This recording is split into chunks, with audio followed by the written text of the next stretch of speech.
I am the ghost who paid Chopin University of Music Warsaw to teach me how to breathe, and they handed me a vacuum cleaner instead of lungs. I arrive at the Iron Gate at 7 minutes past dawn because the email said report by 8, but the email also arrived at 2:33 in the morning, so I am already a criminal of time. The Gardsomione's cousin neighbor pottery teacher looks at my passport the way you look at expired milk. Tilted head, slight gag, moral superiority. He tells me we do not open until 9, and then he closes the tiny window like a horror movie mailbox. I stand outside in the kind of cold that makes your skeleton feel rude for existing. My fingers turn the color of leftover porridge, and I think, this is the first note of the song they call education here. Inside, the corridor smells of boiled cabbage and existential dread, a combination science has not yet named.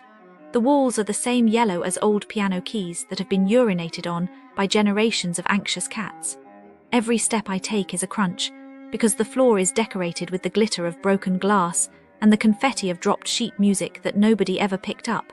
Because nobody ever teaches you that path how to pick things up after you have been told you are not good enough to drop them in the first place. I am looking for a practice room. There are 42 practice rooms according to the brochure that still features photographs from 1984, back when the pianos had teeth. Today, only 3 rooms are unlocked, and 2 of them contain instruments that sound like a dinosaur choking on cutlery. The 3rd room is occupied by a boy who has been waiting 6 hours. He tells me this with the hollow eyes of a soldier who has seen Chopin roll over in his grave. I ask him why he does not leave. He says if I leave I lose my slot, and if I lose my slot I fail my exam, and if I fail my exam I get sent back to a village whose only cultural export is depression. I nod because nodding is the only free thing here. I finally inherit a room the size of a coffin standing upright. The piano inside has 88 keys, but only 43 of them make noise. The rest are decorative, like the promises on the website. The middle C is so out of tune, it is practically a D-flat having an identity crisis. I press it and I feel my soul flinch. I need to practice Liszt, but Liszt requires more notes than this piano is willing to confess. I try to open the window for oxygen, but the window has been painted shut since the Berlin Wall was a relevant metaphor. The air is so thick with other people's panic breath that I start inhaling their cadenzas. My lungs learn someone else's sonata in C minor, and I did not sign up for communal respiratory copyright. At 11:22 the fire alarm begins to yodel. Nobody moves because alarms here are treated like street performers, ignored until they give up and go home. I cover my ears, but the sound is philosophical. It enters through my skeleton and exits through my dreams. After 17 minutes the alarm tires itself out, and the building rewards us with silence that feels like being ghosted by God. I go searching for a teacher. The administration office is a maze of closed doors, labeled with names that have been scratched off by fingernails. I finally locate a human behind a pane of glass, so thick it could be bulletproof, or simply emotionally distant. I say I have traveled from Minsk. I sold my grandmother's samovar to pay tuition. Where is my professor? The human slides a photocopied form under the glass. The form asks for my blood type, my mother's maiden mood, and the exact number of times I have felt joy since 2012. I fill it out in triplicate, because bureaucracy is the only ensemble here that never misses a beat. I hand it back. The human says come back next Tuesday. Today is Tuesday. Lunchtime. The cafeteria offers one dish, grey with a side of translucent pickle that looks like it has seen things. The cashier charges me the equivalent of 3 days of groceries for this plate of institutional sorrow. I sit at a table that wobbles like a politician's promise. The fork is bent in such a way that it can only stab disappointment. I take one bite. Here's the businesses near the Chopin University of Music Warsaw, a tale of disappointment and frustration. It's like trying to find a needle in a haystack, but instead of a needle, it's a decent service. And instead of a haystack, it's a mess of unmet expectations. Let's start with Arcadia, a shopping mall that's supposed to be one of the best in Warsaw, but in reality, it's a nightmare. Imagine planning a whole day to shop and relax, only to find out that it's closed on Sundays. Or picture this Ure stuck in a parking gridlock, with no staff in sight to help direct traffic. It's like they want you to abandon your car and walk away. The worst part? No one takes responsibility for the chaos. It's like they're saying, sorry, not sorry, deal with it. But don't worry, it gets better. Or should I say it gets worse? Calypso, a gym inside Arcadia, is a whole different story. Imagine a gym where the equipment is always broken, the locker rooms are filthy, and the coaches don't care about their clients. It's like they're running a scam, but instead of money, they're stealing your sanity.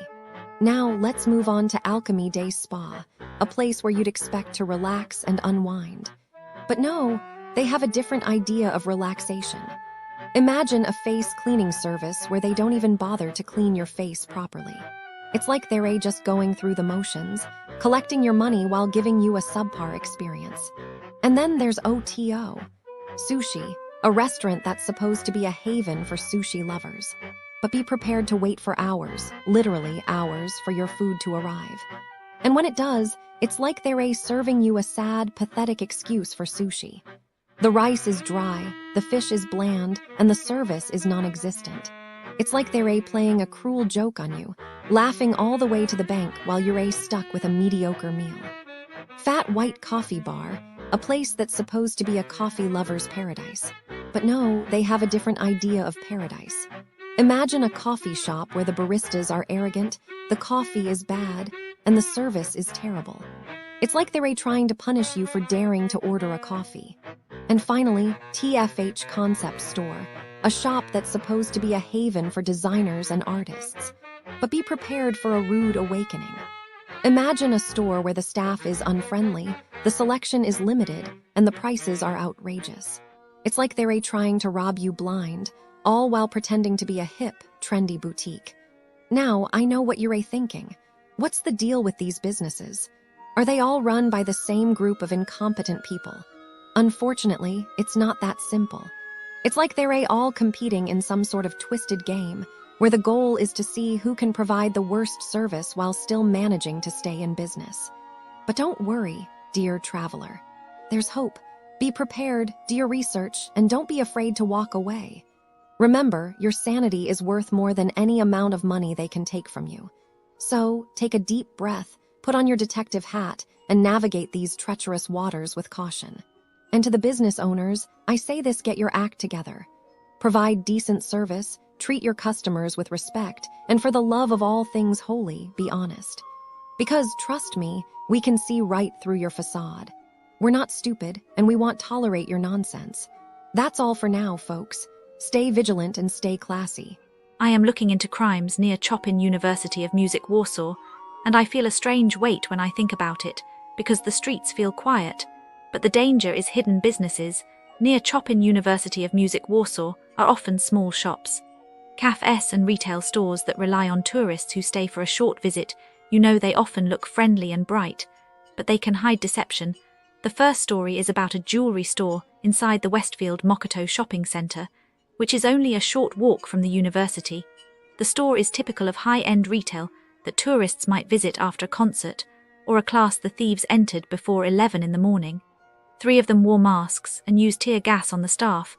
They broke display cases with heavy tools and escaped on electric scooters with jewelry worth about 1.5 million Polish zloty.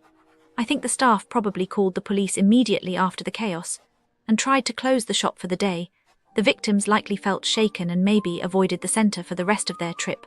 The thieves were probably traced by surveillance and may face arrest soon. The loss of such valuable items probably meant insurance claims and a temporary closure of the store, which could annoy future visitors. Another incident involved a magician-style cash register scam in the same shopping area, where 2 men pretended to be ordinary customers. They asked cashiers to exchange small notes for larger ones, and then handed back far less money, while one of them created loud confusion by moving bills around. The other bombarded the cashier with questions. The scam lasted only a few hours before the police arrived and seized about 5,500 zloty. The cashiers most likely reported the fraud right away and felt embarrassed, but also relieved that the perpetrators were caught. The tourists who witnessed it probably left the shop feeling uneasy. The 2 men were likely detained and will face fraud charges, which could lead to a long prison term. The shop probably reviewed its register procedures and added extra supervision, which might